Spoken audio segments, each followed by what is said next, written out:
بسم اللہ الرحمن الرحیم۔ السلام علیکم 10th کلاس۔ آج ہم اپنا چیپٹر 6 اسٹارٹ کریں گے، مجھے میرے دوستوں سے بچاؤ، اور اس کے مصنف ہیں سجاد حیدر یلدرم۔ سجاد حیدر یلدرم کی ولادت ہے 1880، وفات ان کی 1943۔ سجاد حیدر یلدرم کا نام اردو ادب میں ایک خاص طرز نگارش سے منسوب ہے۔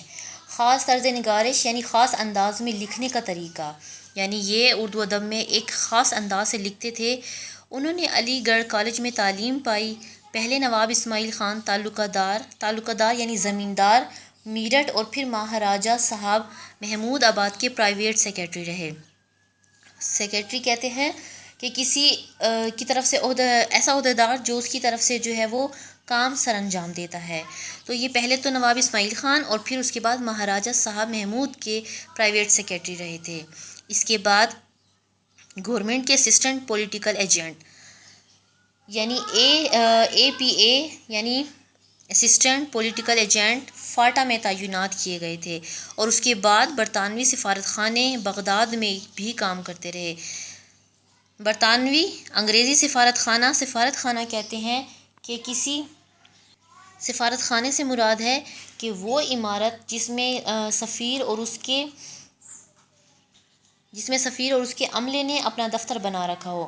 اور سفیر کس کو کہتے ہیں؟ سفیر جو ہے وہ ایک حکومت کی طرف سے یا ملک کی طرف سے کسی دوسرے ملک میں جو ہے وہ نمائندہ بنا کر بھیجا جاتا ہے، جو وہاں پر جو ہے وہ سرکاری کام سر انجام دیتا ہے، اور اس ملک میں رہنے والے جو اس کے اپنے ملک کے شہری ہوتے ہیں، ان کے جو بھی مسائل ہوتے ہیں وہ ان مسائل کو حل کرتے ہیں۔ بغداد سے واپسی پر یو پی یعنی اتر پردیش میں گورنمنٹ نے انہیں ڈپٹی کلکٹر کے عہدے پر فائز کیا۔ ڈپٹی کلکٹر یعنی افسر مال، جو مال وصول کرنے والا جو حاکم ضلع ہوتا ہے، اس عہدے پر انہوں نے کام کیا۔ کچھ عرصہ مسلم یونیورسٹی علی گڑھ میں رجسٹرار رہے۔ رجسٹرار سے مراد یعنی محافظ دفتر تھے۔ رجسٹر میں جو بھی ریکارڈ ہوتا تھا وہ درج کرتے تھے۔ پھر ملازمت سے سبکدوش ہونے کے بعد انتقال کیا، یعنی ملازمت سے فارغ ہونے کے بعد ان کا انتقال ہو گیا۔ ان کا طرز نگارش یعنی ان کا جو لکھنے کا انداز تھا وہ چست تراکیب سے عبارت ہے، یعنی یہ برجستہ جملے کہتے تھے۔ ان کی جو لکھائی تھی، ان کے جو جملے تھے وہ بے تکلف ہوتے تھے اور بناوٹ سے پاک ہوتے تھے۔ سجاد حیدر اردو میں ادب لطیف کے موجد ہیں، یعنی انہوں نے اردو میں جو ہے ادب لطیف کو ایجاد کیا۔ ادب لطیف سے مراد ہے کہ کسی بھی چیز پر لکھنا، جیسے سورج، چاند اور ہر چیز کے اوپر لکھنے کا جو ہے وہ ایک ہنر ہوتا ہے، تو انہوں نے سب سے پہلے اس چیز کی ایجاد ڈالی تھی۔ ان کے افسانوں اور مضامین کا مجموعہ خیالستان کے نام سے دنیا ادب میں کافی شہرت رکھتا ہے۔ انہوں نے اردو افسانہ نگاری کو خوبصورت ترجمے سے مالا مال کیا۔ افسانہ نگاری کیا ہوتا ہے؟ افسانے جو ہیں وہ مختصر یا ہلکی پھلکی کہانی کو کہتے ہیں جو خود ساختہ ہوتی ہیں، جو خود سے بنائی گئی ہوتی ہیں، حقیقت پر مبنی نہیں ہوتی۔ لیکن انہوں نے نہ صرف اپنے خود افسانے لکھے بلکہ انہوں نے بہت سے جو مختلف زبانوں میں تھے، جیسے انگریزی افسانے تھے، ان کو بھی جو ہے انہوں نے اردو میں ترجمہ کر کے ان کو خوبصورتی کے ساتھ جو ہے وہ لوگوں کو پہنچایا۔ ان کے افسانوں میں 3 خصوصیات ہیں۔ پہلی خصوصیت تو وہ نفسیاتی نقطہ نظر ہے جو افسانے کے ہر حصے میں یکساں طور پر نمایاں رہتا ہے، یعنی ان کے افسانے لکھنے کی جو پہلی خصوصیت ہے وہ ہے کہ نفسیاتی نقطہ نظر یعنی نفس سے متعلق نظریہ پیش کیا، عقل اور شعور کے مطابق جو ہے اس چیز کو انہوں نے پیش کیا۔ دوسری خصوصیت ان کی رومان یعنی محبت ہے، کہ انہوں نے افسانے میں جو ہے وہ عشق و محبت کے بارے میں لکھا۔ وہ ایک رومانی افسانہ نگار ہیں کہ اپنے افسانے میں انہوں نے عشق و محبت کے جذبات اور عشق و محبت کے بارے میں لکھا ہے۔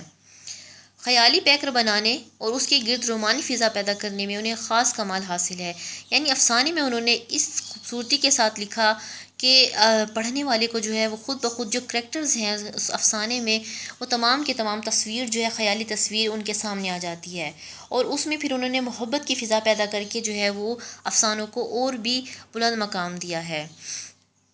تیسری خصوصیات جذبات لطیف کی مصوری ہے، یعنی انہوں نے نازک احساسات، جذبات لطیف یعنی نازک احساسات کی جو ہے وہ تصویر کشی کی ہے اپنے افسانوں میں، جو ان کی تیسری خصوصیات ہے، جس کی وجہ سے ان کے افسانے جو ہیں وہ بہت زیادہ مشہور بھی ہیں اور لوگوں کو بہت زیادہ پسند بھی تھے۔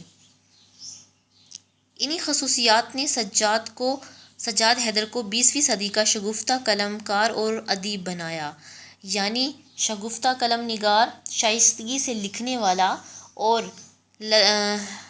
قلم کار اور ادیب بنایا، یعنی لطیف نگار کہ دل کے نازک احساسات لکھنے والا، ادیب ادب جاننے والا. یعنی ان خصوصیات کی بنا پر جو ہے وہ سجاد حیدر یلدرم جو ہے وہ 20ویں صدی میں انہوں نے کافی شہرت حاصل کی. کس وجہ سے؟ کہ وہ خوبصورت لکھتے تھے. ان کو لکھنے کا جو ہنر تھا، شائستگی سے لکھنے کا ہنر آتا تھا، دل کے نازک احساسات، جذبات کو لکھتے تھے، جس کی وجہ سے وہ خاصی شہرت حاصل کر چکے. ان کی اہم تصانیف ہیں خیالستان، ثالث بالخیر، جلال الدین خوارزم شاہ، حکایات و احساسات.